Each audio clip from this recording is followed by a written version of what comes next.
Hello, friends, brothers. Welcome to program Spiritual Dialogue of Father Udon de Castro. We are still here at Cariana Lay Monastic Community. This community can be likened to a small paradise of God. Before we give Father Udon de Castro, Sister Dache, please. I'm sure, Father, the listeners are waiting for you to continue on the dubia like the last time where we left off. Yes, last time we were talking about the dubia, which unfortunately we have noticed that very few bishops, very few priests, and even nuns are conscious of. And this dubia is of the utmost importance because it is an act of faith, meaning to say, if you give the wrong answer to the dubia, it shows you are not a Catholic. And if you give the right answer to the dubia, that would be a sign that you're a Catholic. Briefly, what do you mean by dubia, Father? Dubia is a note given to the Pope, usually to a Pope, in which you are asking whether what he said is Catholic doctrine or not. So in other words, you are presenting a doubt to the Pope to the fact that he said something and we are doubting whether it's Catholic doctrine or not. So the reason why the Cardinal sent dubia to the Pope is that the Cardinal want to clarify something about the statement of the Pope? Yes, because what the Pope says is so unclear that we do not know whether it is a Catholic teaching or not. So you're right, they're asking for a clarification so we can correctly guess and decide whether it is Catholic doctrine or not. Sister? So I was saying, you had began about that the other time, Father, and it seems that that the Pope, it seems he has not answered, but it also says in one news that he had answered. So I think when he stated this statement that he made, okay, let's go back further. What's the statement, Father, on the dubia? Just in case somebody else was listening and has not heard what is the point that's being clarified. The question that the cardinals are asking is found in the Amoris Laetitia, an apostolic exhortation of Pope Francis. So it is a writing of Pope Francis, and he has a statement there which was unclear. The statement says that Catholics who are separated and have remarried while the spouse is still alive and he remarries, so the other spouse still alive and he remarries, can receive Holy Communion worthily. That was a statement. Now, last time I asked the two of you what you thought from your Catholic background. And both of you answered that that statement is not a Catholic doctrine. That remarried Catholics, as long as their spouse is alive, cannot remarry and cannot receive Holy Communion. That is the Catholic teaching, the way we were taught. Yes. Now, the Cardinal knows that that is the Catholic teaching, what we were taught before. But the way the Pope said it is not clear. In fact, the way he said it is adulterers in the state of mortal sin can receive Holy Communion worthily. Okay. Father, that's clear. That's very Really clear. wrong. Yeah, that it's wrong. They cannot receive Holy Communion. But in fairness to the Pope, sometimes we can be misunderstood. So maybe we're misunderstanding the Pope. And so the Cardinal are asking for a clarification whether he really meant that or probably he meant something else except it was not very clear. In other words, he might have not said exactly like that, or something like that. He must have been misquoted or something like that. Is that the question? Or maybe he said something really wrong except he didn't realize it. Oh, That's possible. No? okay. Of course, the possibility is very far, but In Okay. fairness to Pope Francis, they were asking him Okay. for a clarification. Now, since that is an act of faith, you have to answer the same question. So, like you, Brother Lord, and you, Sister Tachi, do you believe that people who are in the state of mortal sin because they have committed adultery can receive Holy Communion? And your answer is no, isn't it? That was the answer you gave, which means that according to the Catholic faith that we have learned, you have answered correctly and therefore you're Catholics. Father, about receiving Holy Communion, I don't know, maybe some Catholics or even non-Catholics do not fully understand the spiritual meaning of having communion. Could you explain it? I would say the deeper meaning or the real spiritual meaning of receiving the Holy Communion. Yes, Holy Communion is eating the flesh of Christ and drinking his blood. And the Catholic teaching there is very clearly that you cannot do that unless you are in the state of grace, meaning to say you do not have any mortal sin. No. That's the reason why in the Catholic Church we are encouraged to make spiritual communion. Because in the spiritual communion, even if you are in the state of mortal sin, you can do that without committing sin. Why, Father? Well, because you do not receive Christ sacramentally. It's only spiritual. It's only by your act of the mind and the act of the free will. So it's only spiritual communion. It's not sacramental. But St. Paul was very clear that if you receive Holy Communion, the state of mortal sin, you go to hell. And precisely our problem is that is what Pope Francis is trying to say. That you can receive Holy Communion, the state of mortal sin, and still go to heaven. Oh my. Which goes against the teachings, of course, of St. Paul. Yeah. Now, I ask both of you the same questions that the Dubia was asking Pope Francis, and you gave the answer. Pope Francis has not given an answer officially. Until now? Until now, officially. No? And that was more than 500 days ago. Oh my. 500 days ago. And yet I asked you, and in 1 or 2 minutes you gave me your answer. Yes. So the question is, how come Pope Francis, with all the Jesuit order behind him, wherein he have Jesuit theologians, Jesuit teachers, they have colleges and so on, has not given an answer. Not even the Jesuits has given an answer. So we have been waiting, and suddenly we notice that Pope Francis gave an answer.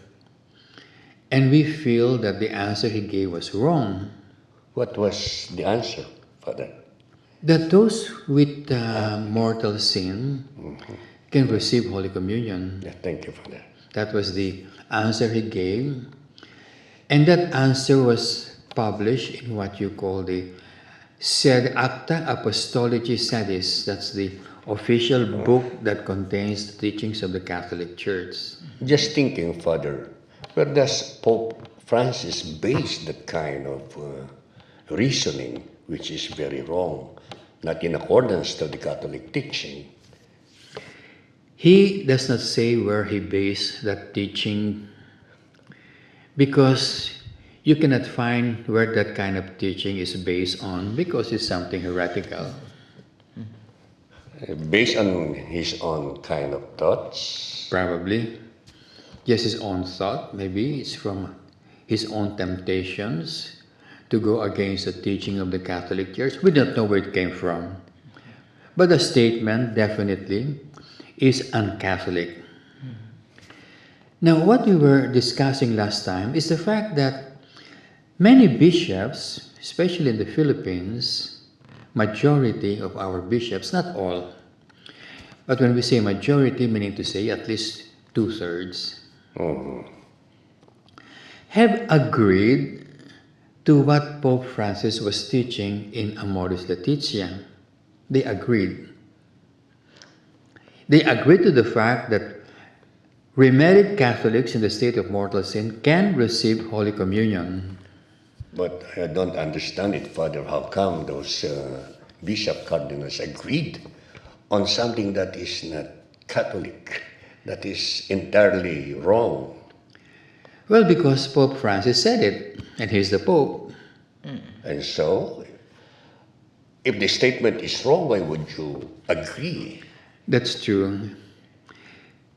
Ordinarily, when we listen to something, we have to check if it is right or wrong. Good Catholics, when we hear even from the Pope, when we hear words from the Pope, we always double check it, whether it's found in scriptures or found in the Fathers of the Church. We always check. But many Catholics had not been doing that because they were not taught to do that. So whenever the Pope says something or any bishop says something, they just accept it because the Pope said it, because the bishop said it. And that is very bad reasoning. That's not a Catholic practice. I'm just thinking, Father, about that statement. All the statement of Pope made by popes should have some kind of basis on the teaching of Christ, or basis on the teaching of in the Bible. How come this particular statement has no basis at all? Well, the statement of Pope Francis has no basis because it has no basis in scriptures and the Fathers of the Church. But other popes, all the popes has basis on their whole Always, statement. yeah. Whenever a good Pope speaks, he always tells us where he got it, either from scriptures or the Fathers of the Church, because the Pope cannot say anything that is outside of scriptures and the Fathers of the Church. Definitely, Father. He is supposed to be a keeper of the teachings of Christ and the Fathers, a keeper. He's not supposed to add, no. That particular statement of Pope Francis made Catholic somewhat, how do you call it, parang nagkaroon ng diffusion, nagkaroon ng confusion in their thoughts. Yeah, this really confused many Catholics because he is a Pope. And like we just mentioned, many bishops and priests agree with him simply because he's the Pope, without checking what the Pope said. Now, the trouble is that the bishops had already agreed to what Pope Francis said, even before Pope Francis had officially given his answer. Meaning to say, these bishops had become heretics ahead of Pope Francis. Because Pope Francis has not even given his official response. And yet these bishops, the CBCP in the Philippines, at least 1/3 of them, or 2/3 probably, have already stated that the Pope is right and that the opposite of what the Pope said is wrong. Father, this the CBCP or the bishops that are agreeing, did they get this right after the synod? Did they get it after the Amoris Laetitia? And have they categorically stated in their dioceses that you can do that now? Or just verbal Well, agreement, or parang, oh, well, it's okay if he says it. It's a wishy-washy thing. Well, actually, they voted for it. They did? So they voted and said that what the Pope said is right, and therefore he is a Catholic Pope. And that's the dubia. The dubia is supposed to ask you this statement: remarried Catholic in the state of adultery, can they receive Holy Communion? And the question is, if you say yes, that is not Catholic teaching. If you say no, they cannot receive Holy Communion, that is Catholic teaching. And so some of the bishops, I said, not all, but many of them, have already said, even before the Pope gave his answer, that what the Pope said, that remarried Catholics in the state of adultery can receive Holy Communion, is Catholic doctrine. That's what they said. They said. And that is a heresy. Since this is majority of the bishops in the Philippines, can you imagine when they go to their dioceses, what they will be teaching? They will be teaching errors. And their error is not only making the diocese Protestant, it's even making them pagan.